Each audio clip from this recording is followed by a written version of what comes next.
네, 안녕하세요. 유홍채 교수입니다. 한국 사회의 쟁점과 대한 네 번째 강의를 시작을 하겠습니다.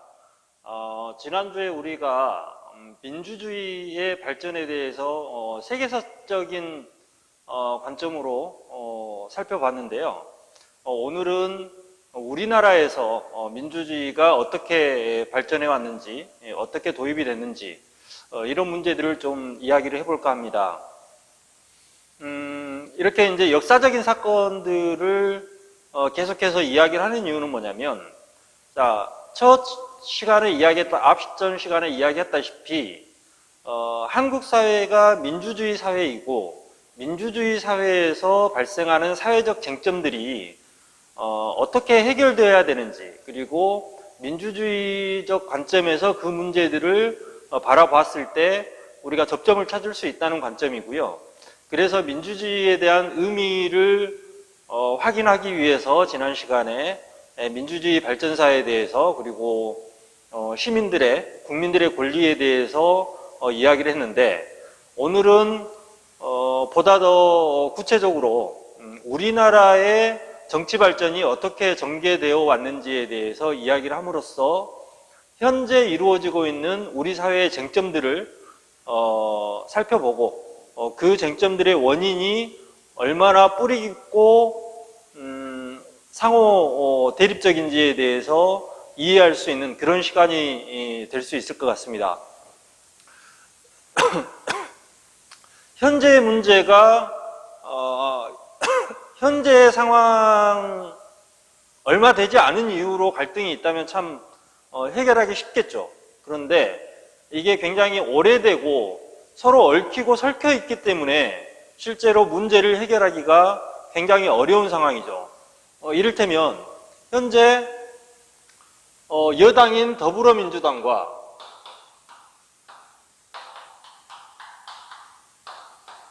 그리고 국민의힘,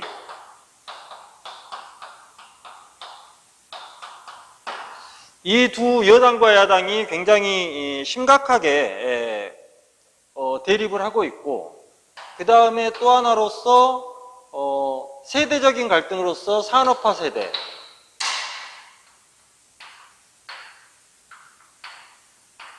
세대와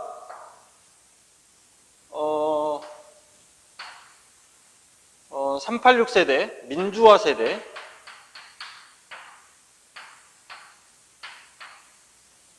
그리고 더 나아가서 그 다음 세대들,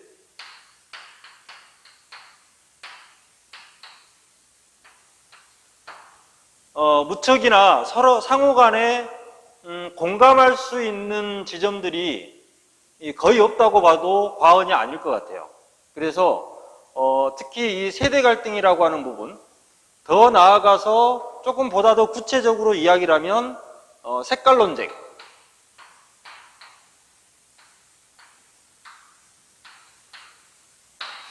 이것은 위에 세대 갈등하고도 맥을 같이 하는데요. 색깔 논쟁은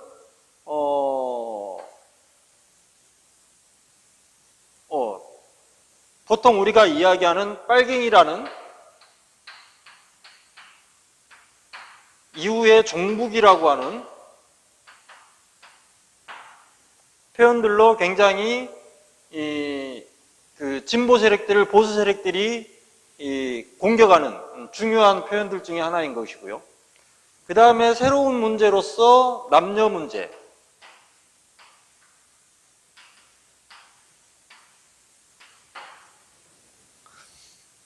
실제로 이런 것들 외에도 많이 있죠. 구체적으로 북한에 대한 문제도 있고, 북한관과 일본 문제, 지역 갈등,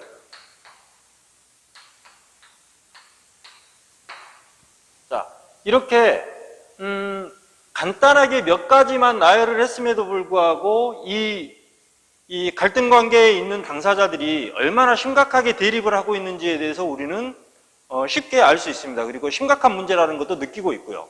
그러면 이런 문제들이 과연 어디서부터 시작이 됐느냐, 이 문제에 대해서 사실은 남녀 문제도 포괄적으로는 포함이 되지만 나머지 문제들은 거의 직접적으로 우리 대한민국 정부가 수립되기 이전부터 그리고 수립되고 한국전쟁을 거치면서 지금까지 쭉 오는 과정에서 역사적 사건들을 검토해보면 하나의 맥락으로 모두 다 이해가 될 수 있는 그런 부분들입니다. 그래서 오늘 한국 사회의 현재적 상황에서 발생하고 있는 쟁점들이 과연 역사적으로 어떻게 전개되어 왔는지, 그 원인들이 어디에 있는지에 대해서 본격적으로 살펴보도록 하겠습니다.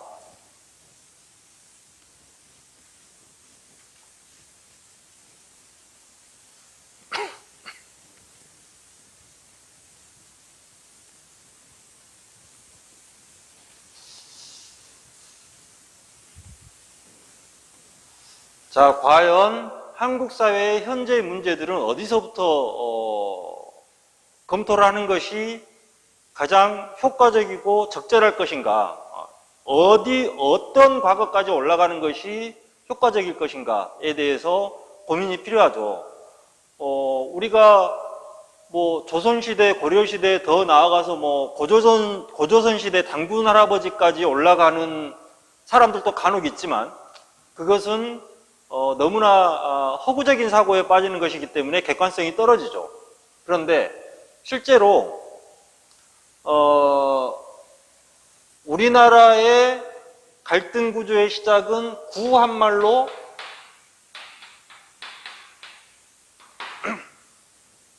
거슬러 올라갈 수 있겠습니다. 자, 구한말이라 하면 조선이 대한제국으로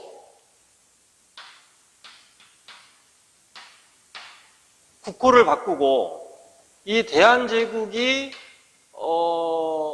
경술국치에 의해서 일제강점기로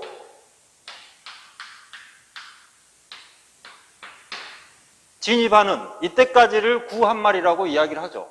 자, 조선 말기에 대한제국이 일제강점기로 편집된 일제강점기를 시작하는 때까지, 이때 대체적으로 어떤 사건들이 있었냐면 청일전쟁과 러일전쟁이 있었고, 이 과정에서 고종을 중심으로 해서 민비와 명성황후죠.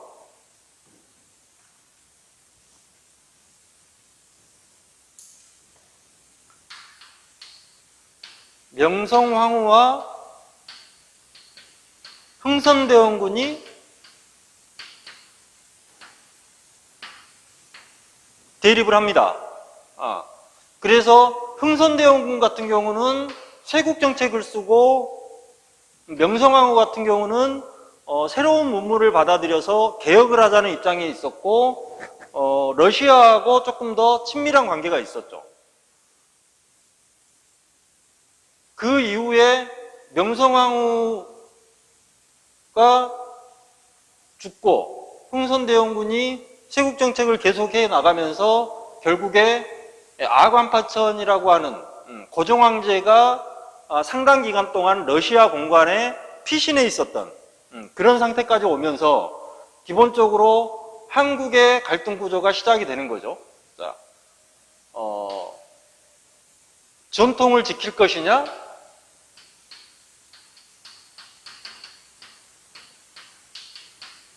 아니면 개혁을 할 것이냐, 개혁이나 변화를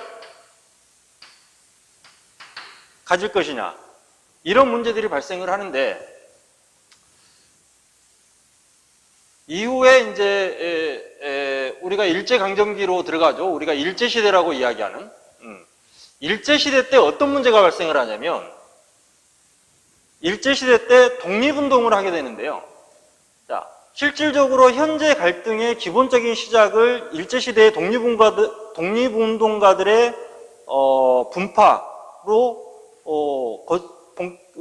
실질적으로 옮겨갈 수 있죠. 그러면 자, 일제시대에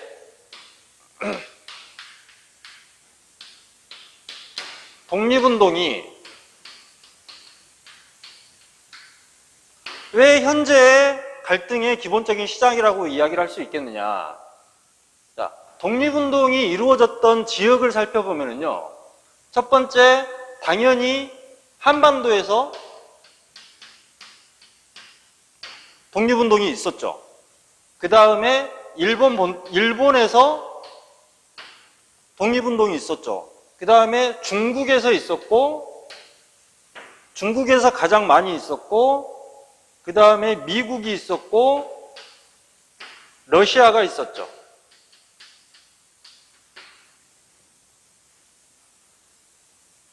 자, 그때 당시에 한반도와 일본에서 독립운동을 했던 사람들은 실질적으로 굉장히 적극적인 독립운동을 하지 못하고 이렇게 그 국내에서 내지는 뭔가 좀 탄압받으면서 독립운동을 했기 때문에 실질적으로 그렇게 크게 부각되지를 못했습니다. 그런데 중국에서 독립운동을 했던 사람들은 중요하게 두 갈래로 갈리죠. 중국에서 1910년 3.1운동 당시에 3.1운동 직후에 대한민국 임시정부가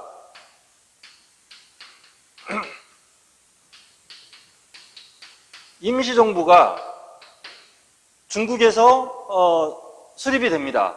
이 대한민국 임시정부를 이끌었던 인물이 김구죠. 그리고 중국에서 중공군으로 중국 공산당이죠. 중공군에 편입돼서 중국과 같이 항일 무장투쟁을 했던 세력들이 있었습니다. 그리고 미국에서는 이승만을 중심으로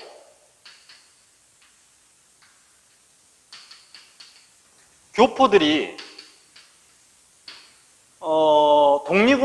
독립운동가들에게 자금을 제공하는 것과 동시에 외교적인 노력들도 같이 했었죠. 그리고 한 축이 러시아 군에 편입이 돼서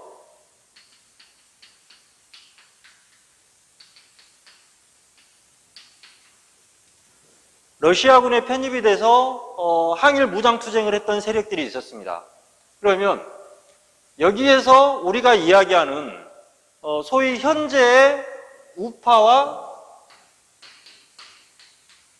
좌파의 한국 사회의 우파와 좌파의 갈등이 시작이 되는 것이죠.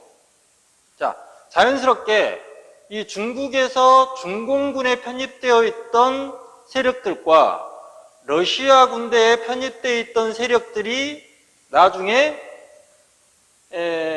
극단적으로 북한으로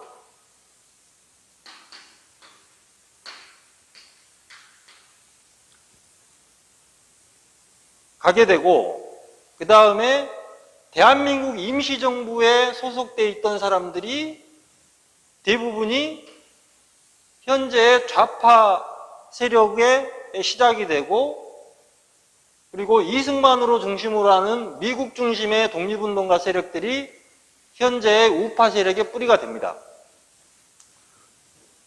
그리고 이 우파 세력에 더해져서 일제강점기 시기에 그 식민정부에 부역을 했던 관료들이 이 이승만과 함께 우파 정부를 형성을 하게 되는데, 이때부터 굉장히 상호 간에 대화를 하거나 타협을 할 수 없는 이런 역사적 사건들이 전개가 되죠. 그러면 다시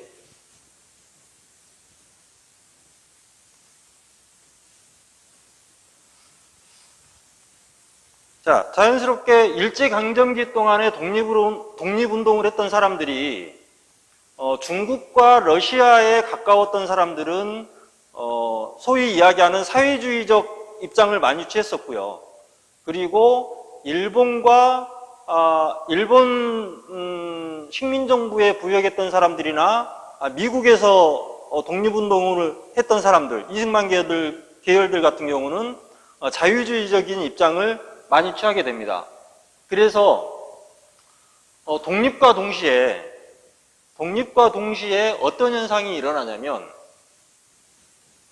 자, 1945년에 미국이 일본에 원자폭탄을 투하를 해서 일본이 이제 패망을 하잖아요.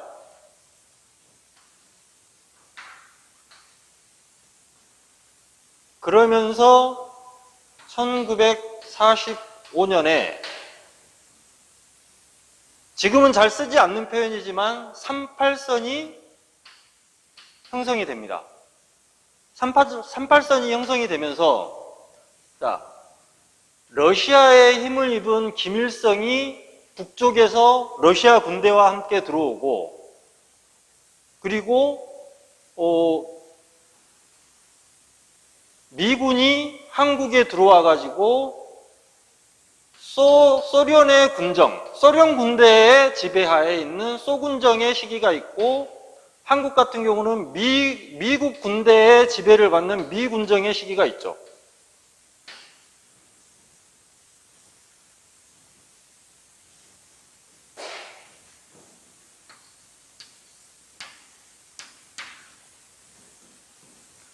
자, 이 시기에, 자, 45년부터 1948년까지인데, 이 미군정, 서군정 시기가 48년, 이 3년간의 기간인데, 이때 당시에 이 남쪽에서는, 이때까지만 하더라도 공식적으로 대한민국이라는 국호가 정해지지 않았으니까요. 남쪽에서는 이제 그 이승만을 중심으로 해가지고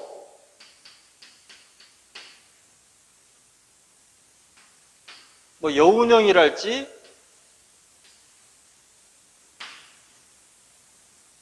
뭐 다양한 사람들이 이 정치 활동을 하고 새로운 정부를 수립을 하기 위해서 이때 추구했던 이 사람들의 목표는 남북한을 나누는 이야기가 아니었었죠. 자, 38선이 형성된 이유는 뭐냐면, 자, 일본이 항복선언을 하고 태평양전쟁에 항복선언을 하고 일본군의 무장해제를 시킨다는 명분으로 북쪽으로는 러시아가 들어오고 남쪽으로는 미군이 들어오면서 상호간에 소련과 미국 사이에서 자기들이 이 담당해야 될 지역에 대해서 구분한 선이 38선이었습니다. 그런데 이 과정에서 자연스럽게 북쪽에도 마찬가지고 남쪽에도 마찬가지고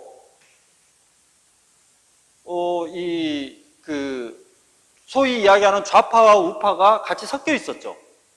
그런데 북쪽에서는 김일성이 러시아의 힘을 뒤로 하고 북쪽을 이렇게 점령해 가면서 사회주의, 공산주의 시스템을 정착을 시키려고 하고, 그러면서 지주랄지 지식인이랄지 자본가들을 탄압을 하게 됩니다.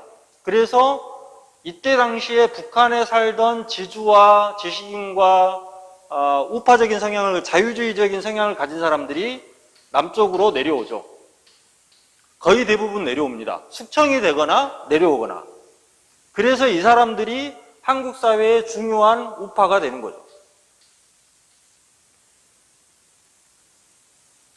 그리고 이승만은 미국에서 독립운동을 주로 했기 때문에 이 북쪽에서 내려온, 지금 우리가 이야기하는 실향민 1세대들과 함께 이 이념적, 정치적 목표가 일치하는 그런 입장을 취하게 되고요. 또 하나의 축으로서 아까 이야기했던 상해 임시정부, 대한민국 임시정부,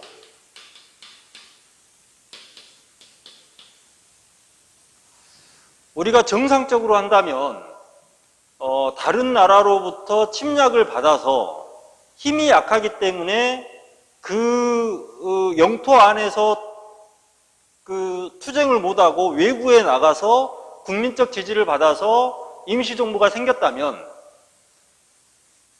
이 영토 내에서 외세가 퇴각을 하게 되면 자연스럽게 이 외부에 있던 임시정부가 들어와서 한반도를 통치를 하는 게 맞았었죠. 국제정치적으로도 일반적으로도 그게 보통의 현상인데, 문제는 이 대한민국 임시정부를 이끌었던 김구라고 하는 인물과 그를 따랐던 독립운동가들이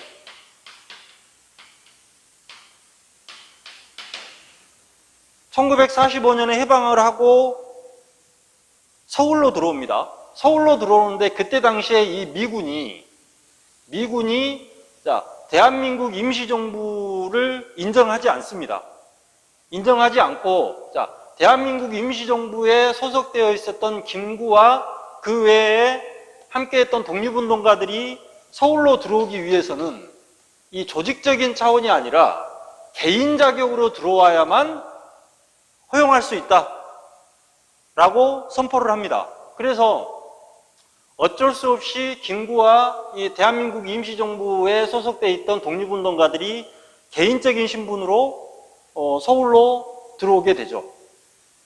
그 이유가 북쪽은 소련 군대가, 남쪽은 미국 군대가 통치를 하기 시작했기 때문이죠. 어쩌면 이때부터 남북 분단 그리고 한국 사회의 갈등이 커지기 시작한 거죠.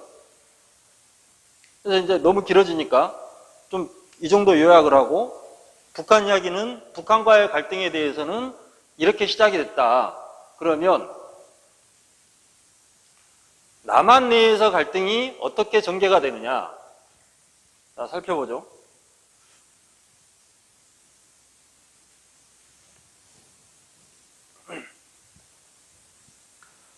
자, 해방정국 이후에 해방이 되기 전에 한국 사회에 아주 많은, 나름대로 사회적으로 인정받고 일본 정부마저 인정을 했던 그런 사람들이 있었음에도 불구하고, 독립과 동시에 이승만과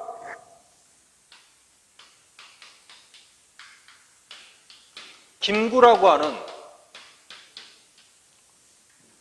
두 인물이 남쪽에서 굉장한 국민적 영향력을 갖게 됩니다. 그런데 갑작스럽게 김구가 죽죠. 암살을 당해요. 타살을 당하는데 그 이유에 대해서는 누가 왜 어떻게 죽였는지에 대해서는 정확하게 확인이 되지 않고 있습니다. 그래서 1948년에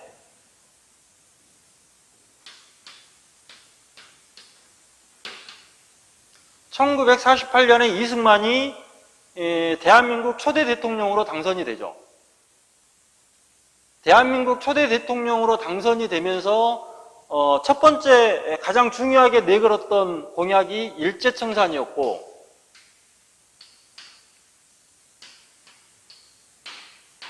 두 번째가 토지개혁이었어요.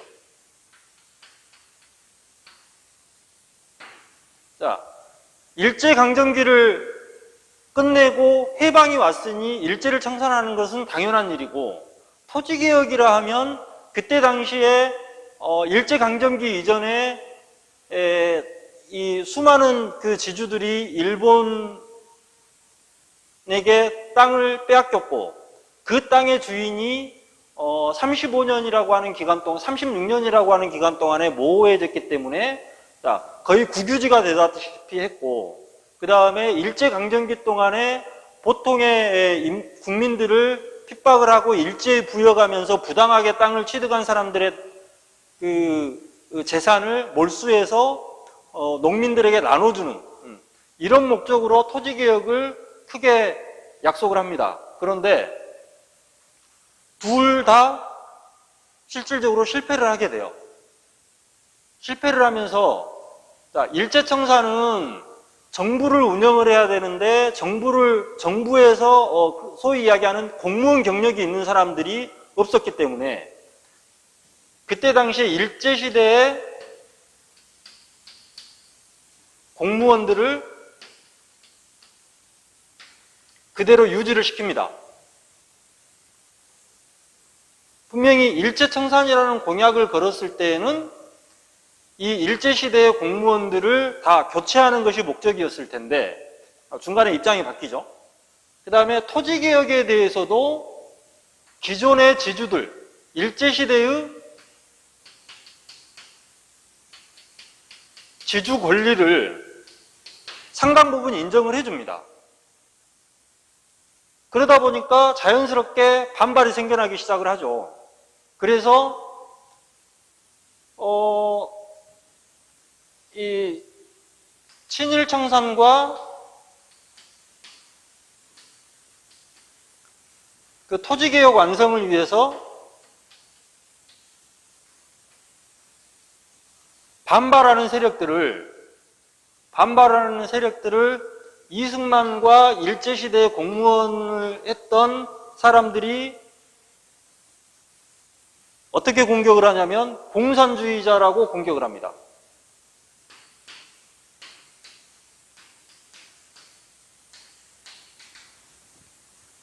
이때부터 사실상 거의 현재 한국 사회에 있는 그 색깔 논쟁이 시작이 됐다고 단언할 수 있죠. 그리고 학계에서도 많은 부분 인정되고 있는 부분이고요. 그리고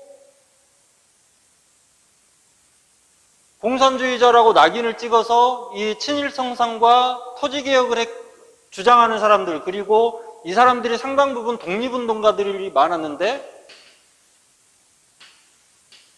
이 사람들을 다 가두게 되는 상황이 발생이 됩니다. 이때 만약에 진짜 제대로 된 일제청산을 하고 토지개혁을 제대로 이루었다면 굉장히 어떻게 달라졌을지 과거에 대한 가정이란 있을 수 없으니까 좀 조심스럽긴 한데 그런 생각들을 가끔 해봅니다.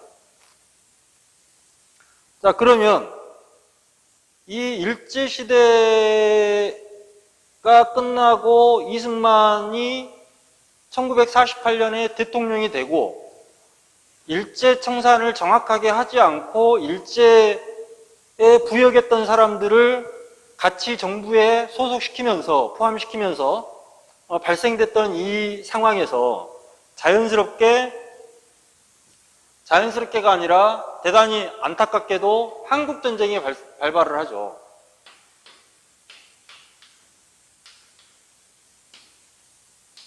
정부 수립하고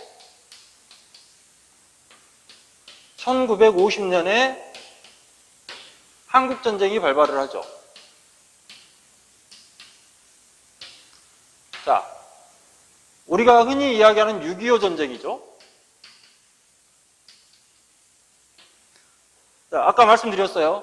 이 한국전쟁이 발발하기 전에 이미 이승만 정부에서는 공산주의자에 대한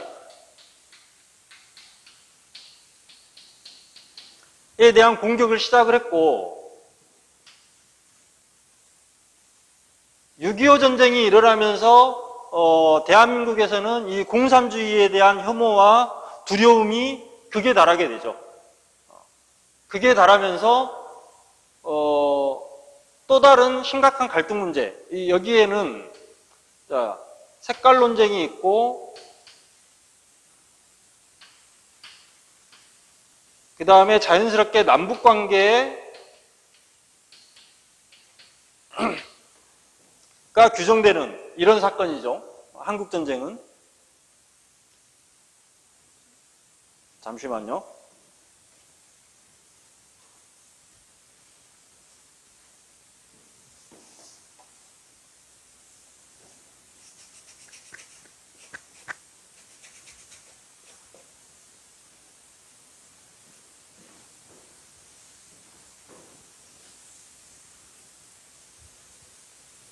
칠판 지우개가 좀 깨끗하지 않아가지고.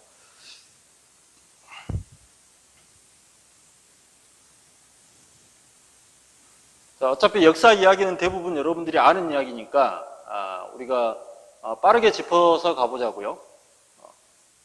이렇게 전개된 한국전쟁이 1953년에 결국 미국의 인천 상륙작전을 계기로 이제 구체적으로 정전협정에 들어가고, 이 정전협정 과정에서 그때 마지막 당시에 전투 중이었던 지역을 중심으로 소위 이야기하는 휴전선이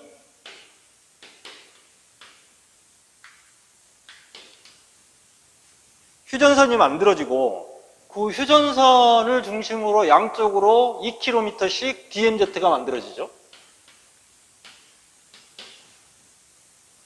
그런데 자, 끝난 이후에, 한국전쟁이 끝난 이후에 발생되는 문제가 계속해서 이승만 정권의 반공주의 노선이 지속이 됩니다.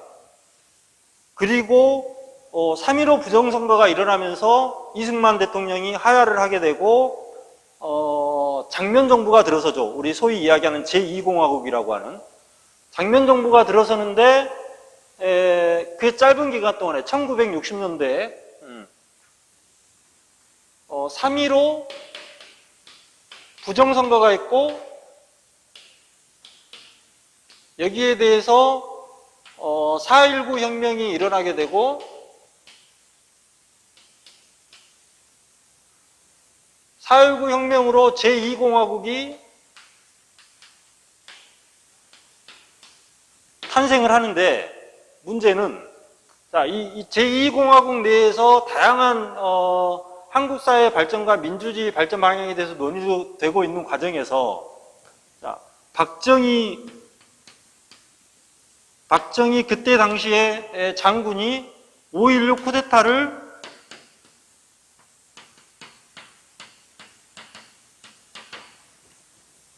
쿠데타를 일으키죠. 쿠데타의 이유가 뭐였냐면, 첫 번째가 북한의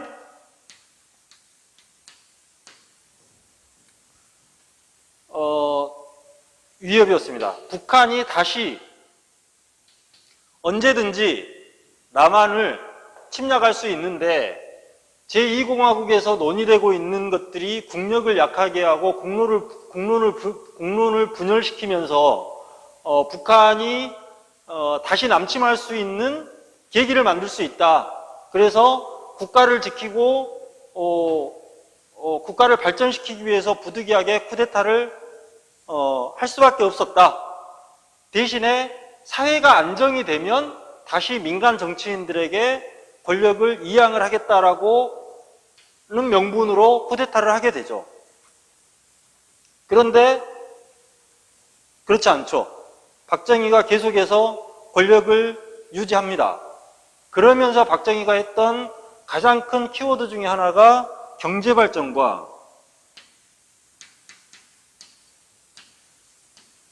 반공주의였죠.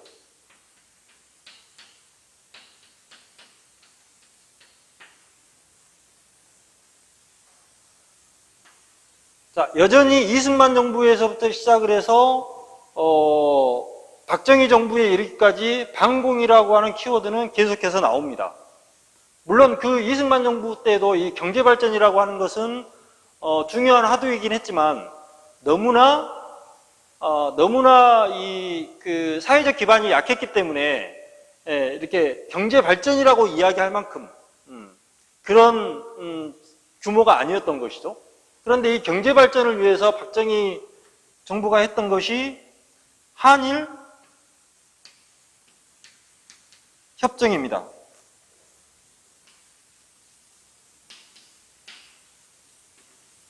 자, 박정희 정부가 한일 협정을 했던 건 뭐냐면, 경제 발전을 시켜야 되겠는데 기본적으로 이 종잣돈이 필요하거든요. 그런데 한국이 1950년에 전쟁이 일어나서 모든 것들이 다 파괴돼서 너무나 사회적 기반이랄지 자산이 없기 때문에 돈이 필요한데 그래서 일본하고 한일 협정을 하면서 그 일제강점기 시대에 청구권을 포기하고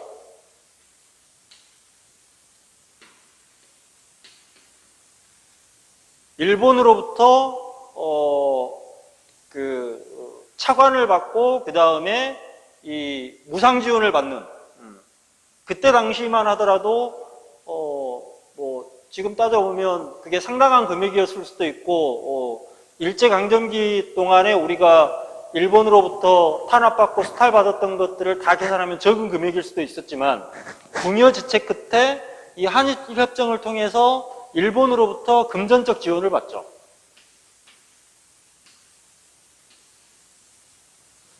이때부터 또 본격적으로 친일과 반일의 갈등이 시작이 됩니다.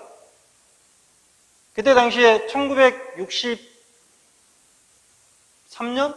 4년 이 무렵인데 굉장히 그때 당시만 하더라도 학생들과 시민들이 이 한일 청구권 협정에 대해서 극심한 반대를 했죠. 그럼에도 불구하고 박정희 정부는 이 한일 청구권 협정을 체결을 합니다. 체결을 하면서 소위 이야기하는 경제발전을 하는데 경제발전 과정에서 나타나는 문제가 바로 재벌기업이었죠. 재벌기업.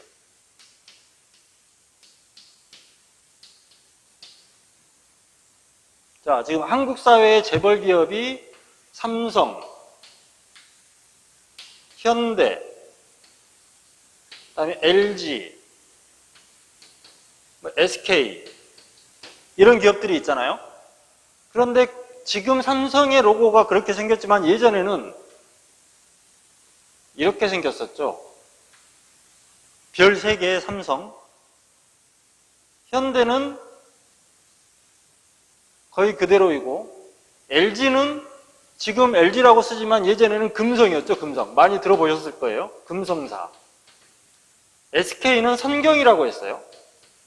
약간 LG와 SK는 후발주자지만 자, 일본 청구권 협정과 독일과 미국에서 다양하게 받아온 그리고 베트남 전쟁에 참전해가지고 그리고 중동의 건설 산업에 우리 인력들을 제공하고 받아온 다양한 수익을 가지고 박정희 정부에서 이런 대기업들에게 특혜를 주고 기업들을 키우기 시작을 합니다. 그런데 이 기업들이 자 다시 이야기하면 이 기업들이 성장하게 된 배경은 대한민국 정부의 지원이 있었기 때문에 가능했던 거죠. 자, 이 기업들이 해외에서 뭔가 무역을 하고 건설업을 하고 활동을 할 때 제일 중요했던 게 대한민국 정부의 보증이 있었기 때문이에요. 물론 그런 보증을 통해서 이 기업들이 정말 성실하게 일하고 최선의 노력을 다했기 때문에 국제적으로 인정받는 재벌 기업으로 성장을 했지만 그 기반에는 자연스럽게 대한민국 정부와 더 나아가서 그러한 대한민국 정부의 보증과 수많은 국가 자금을 이 기업들을 키우는데 집중해준 것을 참아주고 인정해준 국민들의 힘이 있었기 때문이죠. 그래서 저는 개인적으로 아주 지극히 개인적으로 이 기업들이 뭐 지금도 잘하고 있는 것 같긴 한데 조금 더 이 대한민국 사회에 대한 책임감을 더 가졌으면 좋겠다 라는 생각을 해봅니다. 자, 그리고 나서 어찌됐든 경제발전 문제하고 반공주의하고 친일의 문제, 그 다음에 재벌기업의 문제, 당연히 여기에는 노동자, 노사관계의 문제도 발생이 되죠. 그런데 당연히 경제발전이 그 시적 관점에서의 경제발전이 우선이었기 때문에 이때 당시만 하더라도 한국 정부의 입장은 기업 중심적이었지 노동자 중심적이지 않았던 거죠.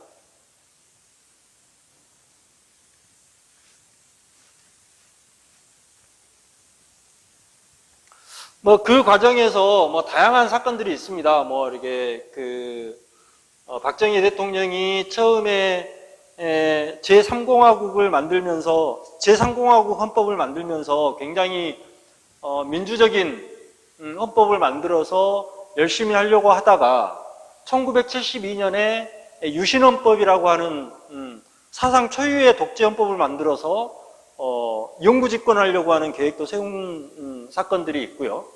그 다음에 석유파동이랄지 사체동결 조치랄지 이런 역사적인 사건들이 굉장히 많은데 그런 이야기까지는 다 할 수는 없고, 어찌됐든 박정희 정부의 자, 이승만부터 해볼까요?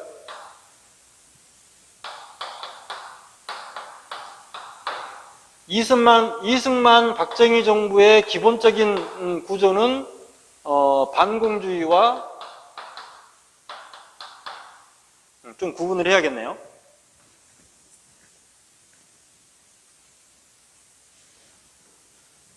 이승만은 반공주의와 뭐 같은 맥락에서 친일이라고 하는 친일, 친미 라고 하는 정책 노선을 가졌고, 박정희 정부에 와서는 자연스럽게 똑같이 반공과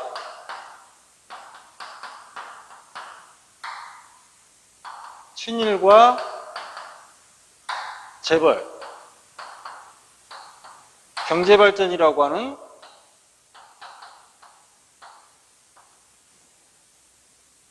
재벌과 경제발전이라고 하는 부분은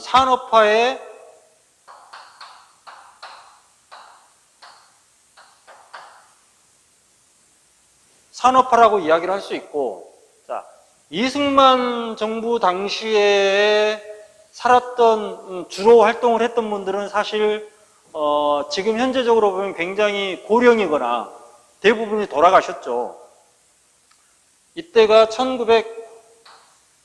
1950년 전후니까요. 50년에서 60년대까지니까 이때 30대, 40대이신 분들이 지금 60년으로 잡더라도 40년, 50년, 60년이 지났으니까 이때 20대, 30대였던 분들이 지금 60대 후반이나 70대 이상, 나이가 좀 더 드셨던 50대, 60대인 분들은 거의 100세 가까이 되신 분들이 있으니까. 그런데 이 박정희 시대에 살았던 분들은, 주로 활동했던 분들은 1960년부터 1979년까지니까 이때 20대, 30대, 40대를 보냈던 분들이 이제 소위 이야기하는 산업화 세대라고 이야기를 할 수 있습니다. 이분들의 입장에서는 박정희 대통령이 굉장히 고마운 사람이죠. 존경할 만한 사람이고, 다 그렇다는 건 아니지만 이 과정에서 아까 이야기한 대로 반공과 친일과 재벌과 경제발전을 중심으로 했기 때문에, 자, 나름대로 사회주의를 지향하거나 평등을 주장했던 사람들, 그 다음에 반일을 추구했던 독립운동가랄지 거기에 동조했던 사람들, 그리고 재벌 기업보다는 노동자를 더 우선시 생각했던 사람들이 들 입장에서는 좀 불편할 수 있었겠으나, 그때 당시 한국 사회에서는 이 네 가지 키워드가 굉장히 핵심적인 키워드였다는 이야기죠. 그리고 박정희 대통령이 1979년에 타살을 당하고 전두환 대통령이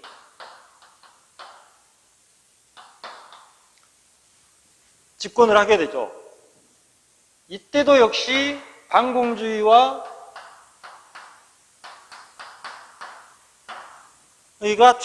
반공주의가 최우선이었습니다. 그리고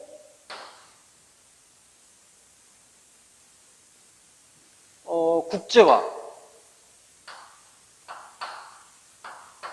점차적으로 이제 우리나라에만 집중하고 관찰하지 않고 이렇게 세계로 나가는, 그래서 세계적인 활동을 시작하는 시기가 이제 본격적이지는 않았지만 세계화로 나가던 시기였고, 이 결정적인 내용이 86 아시안게임과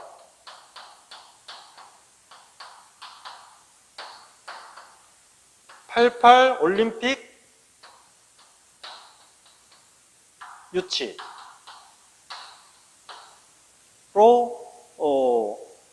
결실을 맺게 되죠. 그런데 이때 당시에 전두환 대통령 당시에 본격적으로 민주 대 반민주라고 하는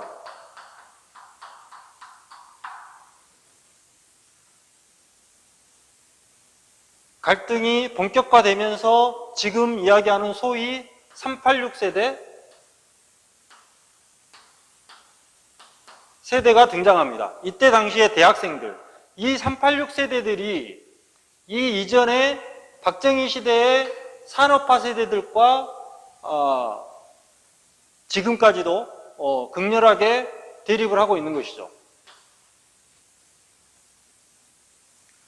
그리고 전두환 대통령 직후에 노태우 대통령이 물론 그때 당시에 전두환 대통령이 7년짜리 대통령, 7년 임기의 대통령을 계속 유지하거나 본인이 한 번 더 하거나 아니면 그 7년짜리 대통령을 계속 유지하면서 본인이 뒤에서 이렇게 배후 조정할 수 있는 영향력을 행사하려고 했죠. 그런데 국민들의 저항으로 노태우 대통령이 6.29 선언을 합니다. 소위 이야기하는 연세대 사건으로 촉발된 육시방쟁,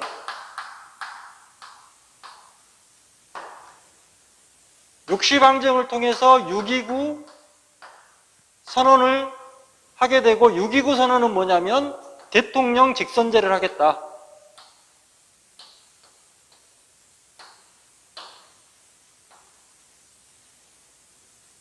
그래서 1987년에 전두환 대통령이 임기를 마감하고 국민들이 직접 대통령 선거를 실시해가지고 노태우 대통령이 당선이 되는 것이죠. 이때부터 본격적으로 어떤 문제가 발생하냐면 이제 이게 넘어가는 시기가 아까 이야기한 대로 1987년이잖아요. 이 87년 당시에 있었던 사건이 뭐냐면 소련의 해체가 임박해지고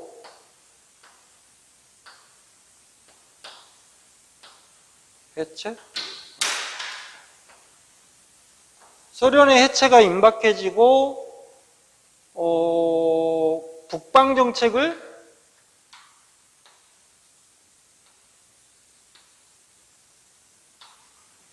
정책을 추진을 합니다. 노태우 대통령이 대통령에 당선된 지 얼마 안 있어서 소련이 해체되고 그러면서 대한민국이 중국과 러시아와 순차적으로 수교를 하게 되죠. 그 전까지만 하더라도 냉전 체제였기 때문에 중국과 러시아는 상대해서는 안 되는 적이었었죠. 북한과 함께. 그런데 안타깝게도 그때 당시에 북한을 패스하고 러시아와 중국과 수교를 합니다. 그래서 이 북쪽으로 진출하려고 하는 중국과 러시아로 진출하려고 하는 그런 정책을 취하면서 러시아로부터 가스를 수입해 오기 위해서 송유관 설치가 시작이 되죠. 이런 사건들이 발생이 됩니다. 그 다음에 계속 이어서 김영삼 대통령이 당선이 되죠.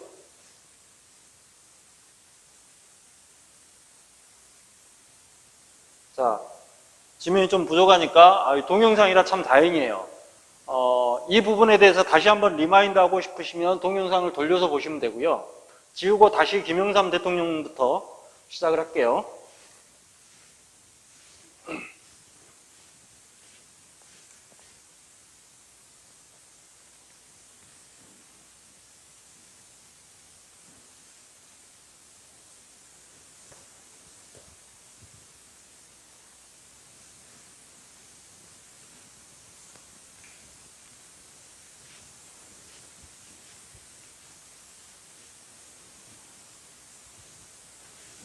자, 잊어먹으면 안 되니까.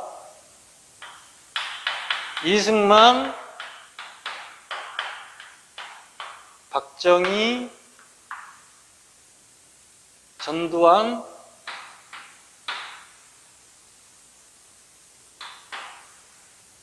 노태우.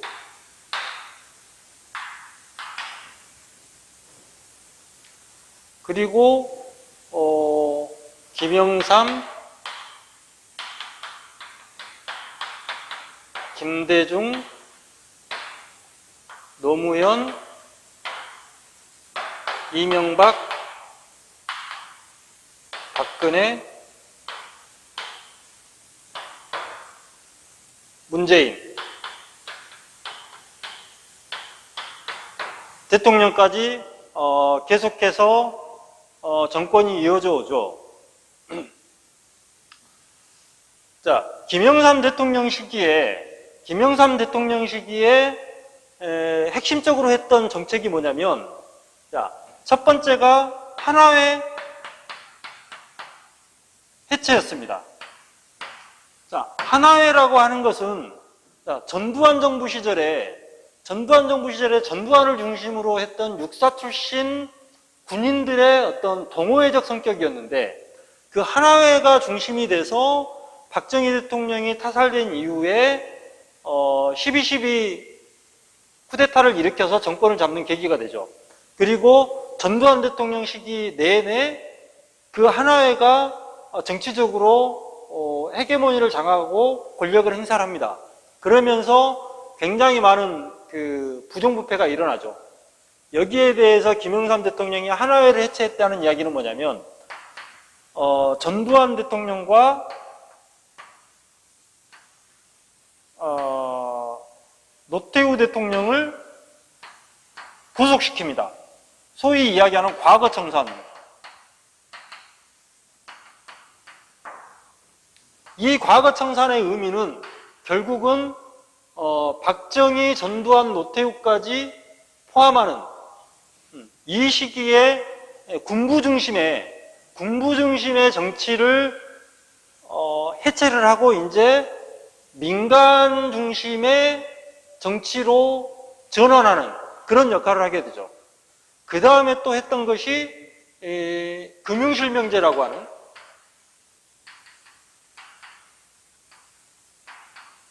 제도를 도입을 하죠. 금융실명제 제도를 도입했던 가장 핵심적인 이유가, 자, 박정희, 전두환, 노태우 대통령 시기에 그 관료들의, 특히 군인 출신 관료들의 부정부패가 너무 심해서 이 사람들이 차명으로 굉장히 많은 그 비자금을 조성을 했거든요. 그런 비자금을 드러내고 찾아내기 위해서 금융실명제를 단행을 한 겁니다. 금융실명제가 없었다면 여전히 그 전두환, 노태우 등의 비자금이 드러나지 않고 아마 구속도 안 될 수 있죠. 그러면서 이 시기에 또다시 한번 산업화 세대와 민주화 세대 간의 갈등이 심각한 상태로 치닫게 됩니다. 그 다음에 당선된 사람이 김대중 대통령이었는데, 안타깝게도 김대중 대통령 시기에는 당선과 동시에 IMF가 오죠. 여러분들 기억하시죠? IMF. 한국 정부가 부도가 나가지고 IMF라고 하는 그 국제금융기구로부터 빚을 갚기 위한 돈을 빌리는 상태였죠. 이때부터 상당 기간 동안 굉장히 대한민국은 경제적으로, 국제적으로 힘든 시기를 보내죠.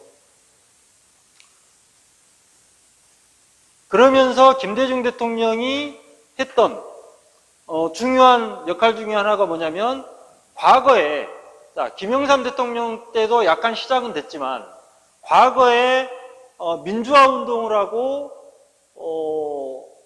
정부를 대상으로, 군부 독재를 대상으로 투쟁을 했던 민주 세력들을, 소위 이야기하는 민주 세력들을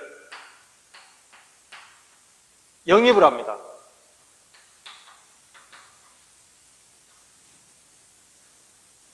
그러면 그 이전에 박정희, 전두환, 노태우, 김영삼 정부에 이르기까지 보수 정권이었는데, 이승만 포함해서 보수 정부였는데, 이 정부에서 소위 이야기하는 공산주의자 빨갱이라고 이야기를 했던 사람들이, 그리고 이렇게 구속을 하고 검거를 했던 사람들이 김대중 정부 들어와가지고 민주 세력의 이름으로 영입이 돼서 소위 이야기하는 제도권 안에 자리를 잡게 되죠.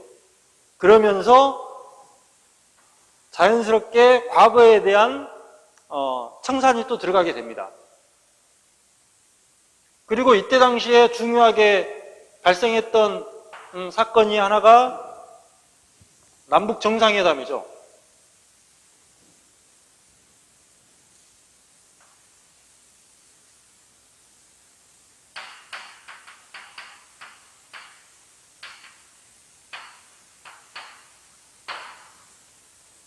자, 이 남북 정상회담에 대해서 김정일과 김대중 대통령과 김정일 당시 국방위원장이 정상회담을 하는 모습이 이 보수 진영의 입장에서는 있을 수 없는 일이죠. 어떻게 감히 적과 악수를 하고 평화를 이야기할 수 있겠는가? 그들은 제거의 대상인데 라고 하면서 또다시 이 민주 대 반민주라고 하는 프레임과 북한에 대한 공산주의, 반공주의 논리가 다시 충돌을 하게 됩니다. 그 이후에 노무현 대통령도 정상회담을 하긴 합니다만은 김대중 정부와 노무현 정부에 걸쳐서 소위 이야기하는 386 세대들이 민주 세력의 이름으로 영입이 됐고, 노무현 대통령의 경우에는 보다 더 정부를 민주적으로 운영을 하기 위해서 소위 이야기하는 당정분리라고 하는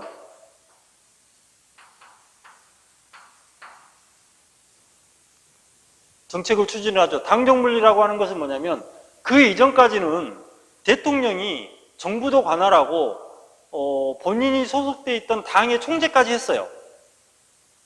총재까지 하면서 당도 좌지우지하고 정부도 좌지우지했기 때문에 한국의 정치가 그렇게 투명하지 못하고 삼권분립이 잘 이루어지지 않은 상태였는데, 노무현 대통령이 당정분리를 통해서 보다 더 깊은 내용을 자세하게 이야기를 하면 의회와 행정부 간의 이 긴장관계를 유지하려고 노력을 했던 거죠. 이 권력을 분리시키려고. 그런데 그것이 부작용이 일어나서 노무현 대통령에 대한 탄핵 시도까지 일어나게 됩니다. 이때 당시에 있었던 촛불 집회가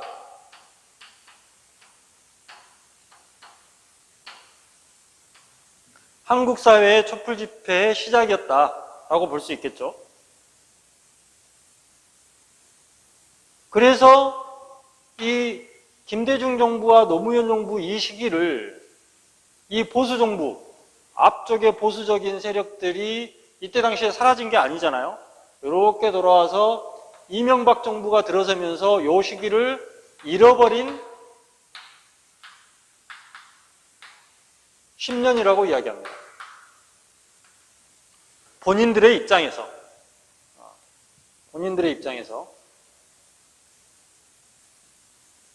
그리고 박근혜 정부로 넘어오고 문재인 대통령까지 왔는데, 자, 이 관계를 이제 지금부터 다시 한번 짚어볼까요?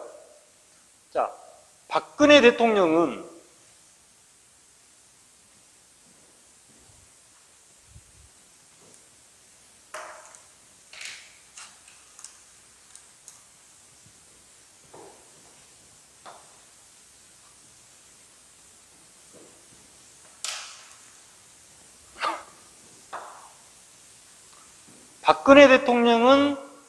박정희 대통령과 모자지간이죠.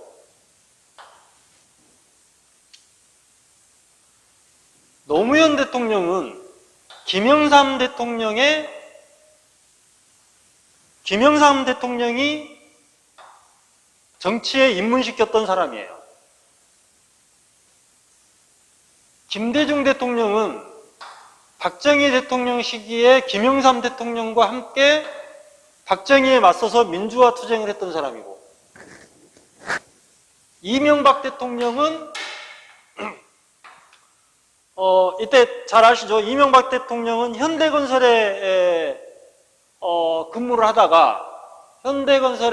하다가 서울시장이 되고 대통령까지 됐는데 어떻게 현대건설에 입사를 하게 됐냐? 참 이 사람도 난 사람이에요.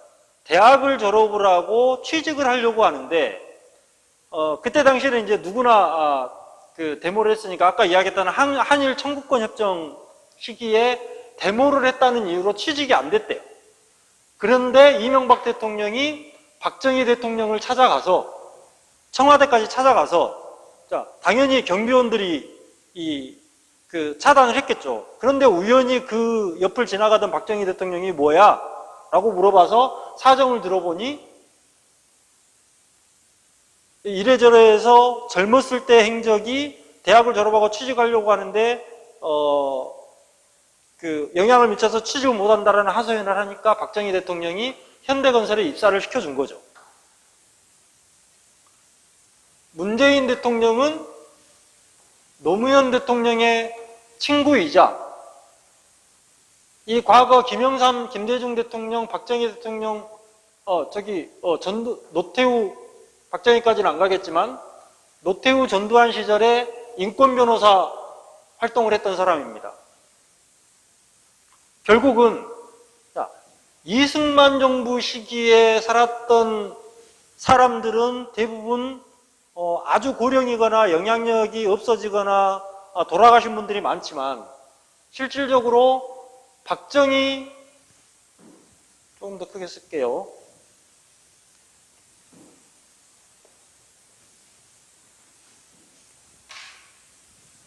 박정희, 전두환, 노태우,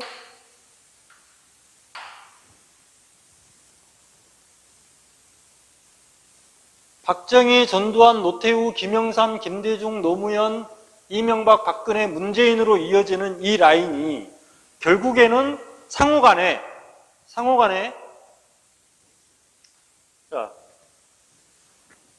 1945년,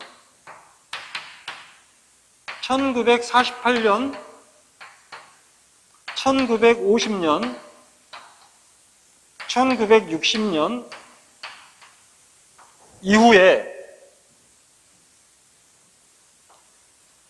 계속해서 서로 간에 인연을 맺으면서 중요한 한국 사회의 쟁점들이 발생을 했잖아요. 그 고리가 계속해서 깊어지고 강해지고 서로 간에 적대적인 그런 관계를 유지를 했던 겁니다. 첫 번째가 반공,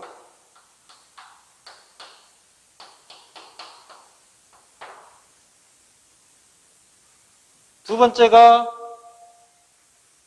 경제발전,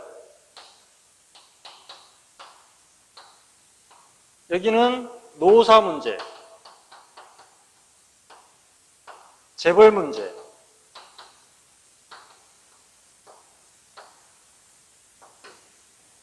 그 다음에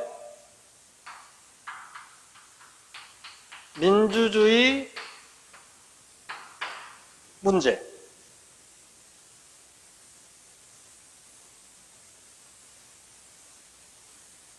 자, 이 문제들이 자연스럽게 연결되면서 세대 문제까지.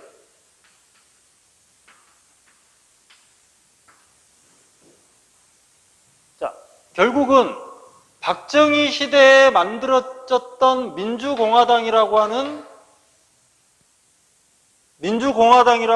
정당이 김영삼 대통령에 와가지고 신한국당이 되고, 신한국당에서 한나라당으로 갔다가 새누리당으로 갔다가 그 다음에 최근에 자유한국당으로 갔다가 지금은 국민의힘이라고 하는 이름으로 계속해서 명맥을 이어오는 것이죠. 물론 전두환 노태우 대통령 시기도 마찬가지로 이렇게 연결이 되는 것이고, 노태우 대통령 때 3당 합당을 통해서 김영삼과 노태우와 김종필이 국회의 권력을 변경시키는 사건도 있었고요. 자, 이전에 박정희 시기에 소위 이야기하는 민주당이라고 하는 야당이 김영삼 대통령과 김대중 대통령을 거치면서 민주당, 그 다음에 신민당, 김대중 대통령의 새정치국민회의, 노무현 대통령의 열린우리당, 그 다음에 문재인 대통령의 새정치국민회의, 현재 더불어민주당까지 쭉 이어오면서 지속적으로 정당 내에서의 갈등도, 정당 구조 역시 지속적으로 계속 다투던 사람들이 다투고 있다는 말입니다.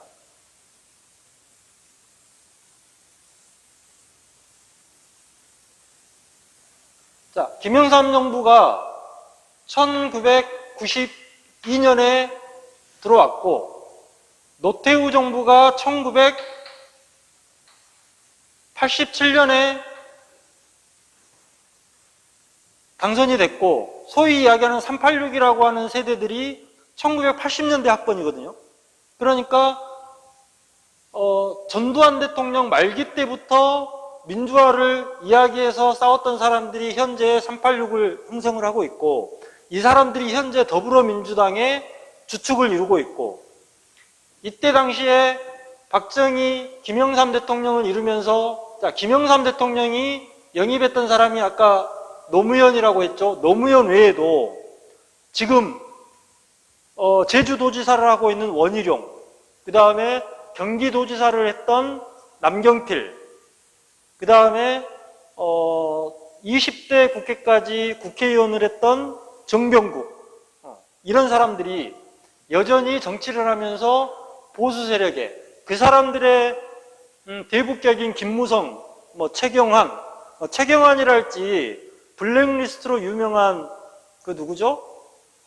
그 조윤선 장관하고 같이 구속됐던, 아무튼 그때 당시에 대통령 비서실장을 했던 이분들 같은 경우는 박정희 대통령 정부에서도 같이 일했던 사람이었고, 그 사람들이 계속해서 현재의 국민의힘, 당 이름이 하도 많이 바뀌니까 힘을 구성을 하고 있고, 여기가 더불어민주당이었죠.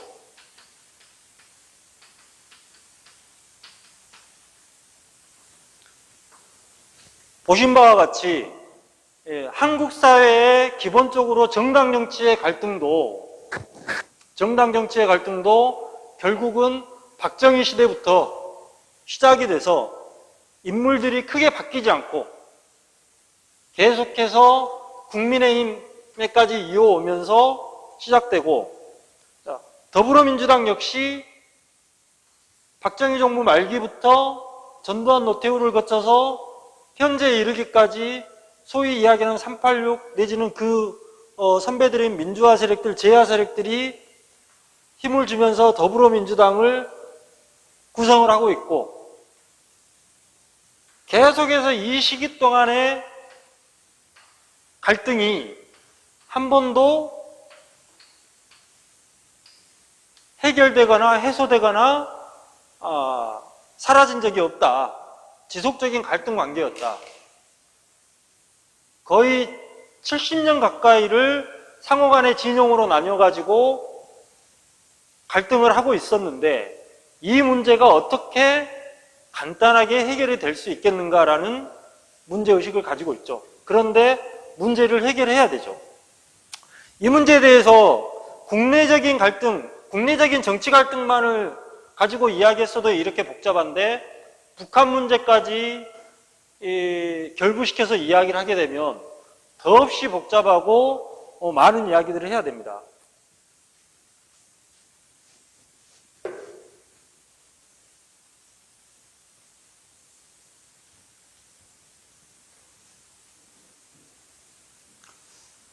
자, 그러면서 자연스럽게 한국 정치는 무수히 많은 우여곡절을 거치면서 지금까지 대단한 경제적인, 정치적인 발전을 이뤄왔죠. 위대하다라고도 이야기할 수 있습니다. 위대하다고 이야기할 수 있는 이 현재 문제, 현재 상황에서도 해결되지 않는 문제들이 정리가 안 되면 더 나아갈 수 있는 희망이 없다고 볼 수 있는 거죠. 자, 결국 그 현재의 더불어민주당과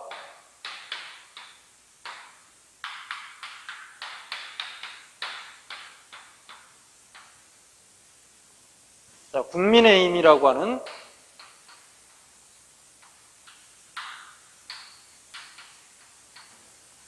이 두 개의 거대 양정당이 아까 이야기했던 대로 70년이 넘는, 구한말까지 이야기하면 거의 100년이 넘는 기간 동안에 그 맥을 같이 하고 있고 일제강점기를 통해서 쭉 유지되어 오고 있고 이 과정에서 파생되는 가장 핵심적인 문제가 색깔론,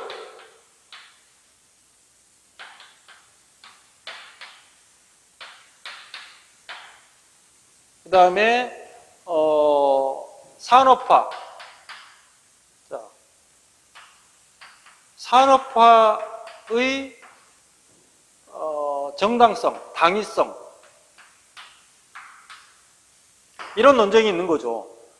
박정희 대통령이 있었기 때문에 한국의 경제가 발전이 되었느냐, 아니면 그 시기에 누구라도 국제적인 정치, 경제 환경 속에서는 그 정도의 경제 발전을 이룰 수 있었고 조금 더 투명하게 경제 정책을 취했다면 더 많은 발전을 이룰 수도 있었다라는 입장이 대립을 하는 것이고요. 그리고 발생되는 문제가 민주 대 반민주. 이 과정에서 자연스럽게 세대 갈등 문제,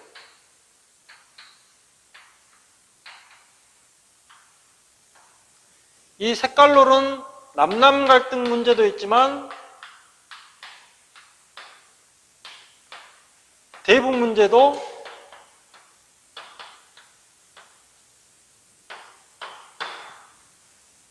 빠뜨릴 수 없는 부분 중에 하나죠.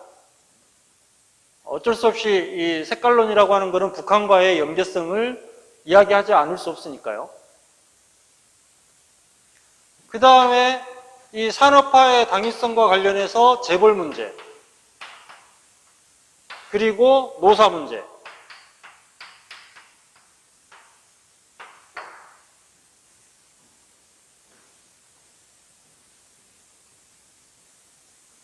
민주 대 반민주에서 세대의 문제와 제도의 문제,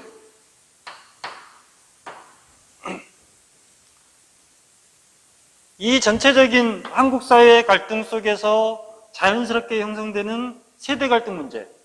자, 이 과정에서 발생한 세대 갈등이 산업화 세대와 민주화 세대가 갈등을 하고 있는데 전혀 이 사람들은 그 다음 세대들에 대해서는 고려하지 않고 있는 것처럼 보이니까 더 큰 문제라고 이야기를 하는 겁니다. 자, 이미 대한민국은 이 소위 이야기하는 산업화의 시기를 한참 뛰어넘었고 세계 경제대국 10위, 11위를 다투는 부강한 나라가 되었고 민주화에 있어서도 이 민주화 운동을 했던 사람들의 주된 주장이 독재 폐지였는데 독재는 이미 폐지됐고 얼마나 더 높은 수준의 민주주의로 갈 것인가에 대해 논쟁을 해야 되는 이 시점에서 과거의 생각으로 갈등하고 있는 세력들이 여전히 한국 사회의 중심을 차지하고 있기 때문에 그 이후에 미래를 바라봐야 될,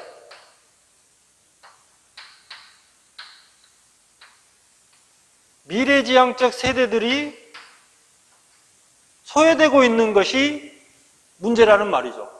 국가 정책을 결정하고 국가 비전을 그려나가고 앞으로 4차 산업시대, 자, 코로나 이후에 어떻게 할 것인가, 그리고 젊은 사람들이 현재의 정치, 경제, 사회적인 환경에 영향을 받아서 새롭게 만들어 나가야 될 제도의 문제들, 그리고 민주주의를 더 확장시켜 나가야 될 문제들, 그리고 과거의 문제에 있어서 앞으로 한국 사회를 이끌어갈 새로운 세대들은 과거의 문제에 있어서 조금 더 유연하고 폭넓은 이해관계를 가지고 있음에도 불구하고 여전히 산업화 세대와 민주화 세대가 대한민국 정치와 경제 사회를 주도하면서 과거지향적인 논쟁을, 그것도 상호 배제적이고 적대적인 논쟁을 하고 있기 때문에 이 한국 사회의 쟁점들이 풀려나가지 않고 있다 라는 문제의식을 가지고 있습니다. 여러분들도 오늘 제가 이야기했던, 자, 여러분들이 경험하지 않았고 평상시에 고민하지 않았던 주제들이지만 그렇게 오래된 이야기들이 아닙니다. 여러분들의 개인적인 입장에서 보면 30년 전, 50년 전, 70년 전의 이야기가 굉장히 먼 이야기인 것처럼 들리지만 이렇게 거시적이고 국가적인 차원에서 과거를 검토를 해보면 100년이라는 시간도 그렇게 긴 시간이 아닐 수 있어요. 그리고 설명했다시피 100년 전, 70년 전의 사건들과 그때 당시의 사람들의 관계가 여전히 한국 사회에서 양대 정당, 그리고 여기에 이야기는 안 했지만 뭐 정의당이랄지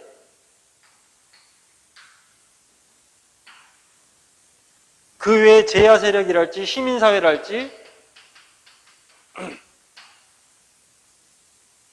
이 모든 사회 세력들이 다 이 더불어민주당과 국민의힘이 지금 보여주고 있는 갈등에 무관하지 않은 그런 주체들이죠. 그리고 계속해서 이 사람들은 싸우고 있으면서 미래 세대들은 이 두 진영 간의 싸움을 지켜보면서 어디에도 끼지 않고 새로운 돌파구를 마련을 해야 되는데 너무나 큰 짐들이 앞을 막고 있어서 더 나아가지 못하는 이런 안타까운 과정을 지켜보고 있습니다. 그래서 여러분들이 한국 사회의 쟁점과 대안이라는 이 과목을 들으면서, 자, 한국 사회는 누가 봐도 너무나 심각한, 그래서 심각한 갈등이 있는데 그 갈등이 너무나 심각하기 때문에 뭔가 중간에 개입을 해서 중재를 하거나 해결을 하려는 시도를 감히 하지 못하고 이렇게 무관심해질 수밖에 없는 이런 입장들을 취하는 사례가 많아요. 그것이 구체적으로 여러분들이 정치를 혐오하고 정치에 그로 인해서 정치에 잘 참여를 하지 않으려고 하고 정치에 무관심하게 되는 상태들이 발생을 하는데, 그럴수록에 이 과거의 세력들이 과거지향적인 사고로 갈등을 하면서 우리의 미래를 망치는 이런 것들을 방조하고 허용해주는 그런 결과를 낳게 됩니다. 우리가 보다 더 발전된 사회, 그 다음에 살기 좋은 사회를 만들기 위해서는 여러분들이 보셨다시피 양대 정당, 그리고 양대 정당에 의해서 중앙정부의 행정부, 지방정부의 행정부와 의회, 국가의 국회 등을 차지하고 있는 사람들이 더 이상 과거에 매달리지 않고 미래 사회를 고민할 수 있게 미래 세대들을 위해서 뭔가 더 노력하고 자리를 비켜주면 더 좋겠죠. 여러분들이 더 많이 진출할 수 있는 자리를 만들어주면 더 좋겠지만 당장에 기대하기 어려우니 보다 더 우리가 이 현재의 정치적 사건들이 어디서 기원을 했고 그 갈등들이 얼마나 심각하고 이것들을 해결할 수 있는 방법이 무엇인지에 대해서 조금 더 객관적이고 구체적으로 살펴보면서 관심을 가져줬으면 하는 바람을 갖습니다. 자, 오늘 이렇게 한국 사회의 역사적 전개 과정을 보면서 특히 각 대통령별로 발생되었던 쟁점들이 무엇인지 그리고 그 쟁점들이 여전히 한국 사회에서 사라지지 않고 쟁점으로 발생하고 있는 문제들 이런 것들에 대해서 살펴보았는데 다음 주에는 한국 사회에서 역사적인 관점이 아니라 민주주의의 수준과 관점에서 제도의 관점에서 어떻게 전개되고 그것이 어떻게 사회적인 쟁점으로 발전해 왔는지에 대해서 같이 이야기해 볼 수 있는 시간을 갖도록 하겠습니다. 오늘 강의는 여기서 마치겠습니다. 다음 주에 뵙겠습니다. 수고하셨습니다.